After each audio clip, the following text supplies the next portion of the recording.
Let me begin saying that this presentation is for educational purposes only. The subject we're going to discuss is free-falling objects, which means studying rate of fall and the time it takes for an object when it drops to hit the ground. The problem of free falling is perhaps one of the most important problems in kinematics, which studies motion.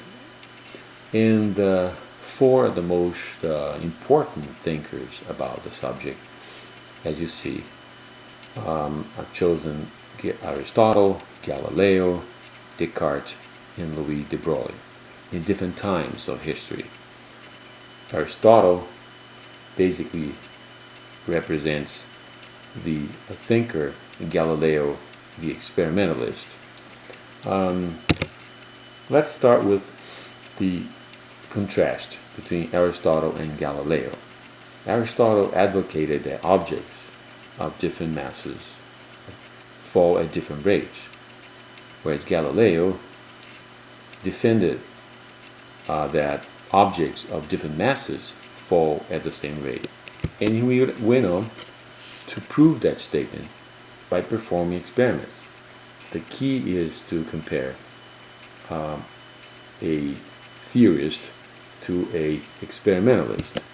So the animation, shows a little bit what Galileo found by dropping masses, different masses from the same height from the Tower of Pisa.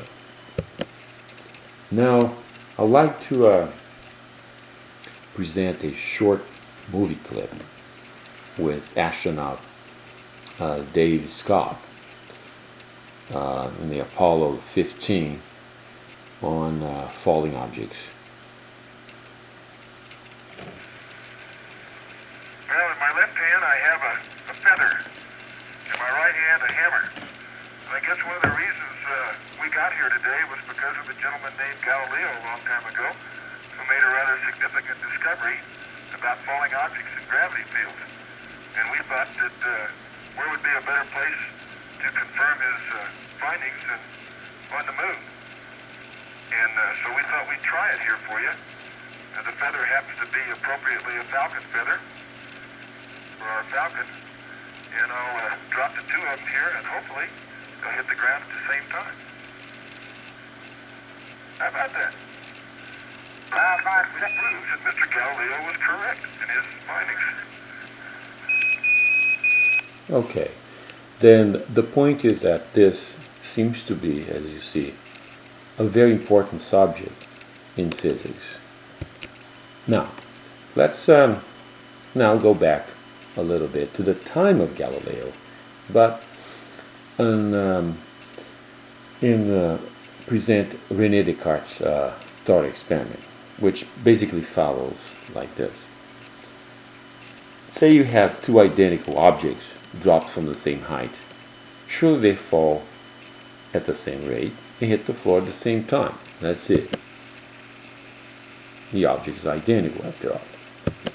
Well, now, suppose that we move the objects closer together and perform the same experiment. Surely they hit the ground, both hit the ground at the same time. Next, well, suppose we move them even closer until we cannot distinguish anymore the two objects from just one large object. And we drop that large object was made of those two objects from the same height, and it surely hits the ground at the same time. So Descartes said, oh look, if we follow a good logic, we don't have to perform an experiment to come up with the same conclusion as Galileo. Now, so is this really settled? Well, now, here's a possible paradox, which was brought up, like I said, about 80 years ago, by a French physicist called Louis de Broglie, who was one of the founders of modern physics. His main theory was that particles may behave as waves as well as waves behaves as particles. But his main proposition was that every particle of mass m has associated with it a wave. So I have drawn two waves, and you see a small mass, little m, and a large mass, big M. Position, say, at the same height from the ground, where there we find detectors. The relationship between a wavelength and the mass is inversely proportional according to de Broglie's theory. So the smaller the mass, the larger is the wavelength. As you see, the bigger the mass, the smaller the wavelength. So the bigger mass is on the right and the little mass is on the left. Now, let's say we drop them from the same height, the center mass. As you see, if we have detectors at the very end of this, the bottom of the slide, chances are that the little mass will be detected before the big mass. So which is contradictory of what Galileo, René Descartes, and even what Aristotle said. Because now, if we assume that the wavelength associated to a mass is real, then we should detect the wavelength of the little mass, the smaller mass, before the bigger mass, which seems to be puzzling.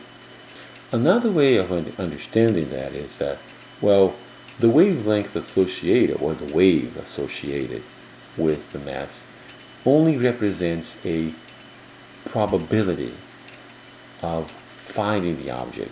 So, yes, you may detect the small mass before the big mass at times, but other times we'll detect little mass after the big mass, because as you see, the wave associated with a smaller mass is more spread out.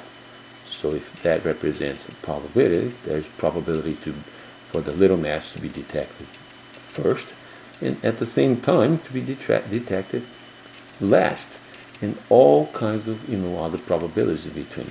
So then there is still, of course, this is a theory that's been studied for a long time, but we do not have a single experiment to actually decide which perspective is more correct. And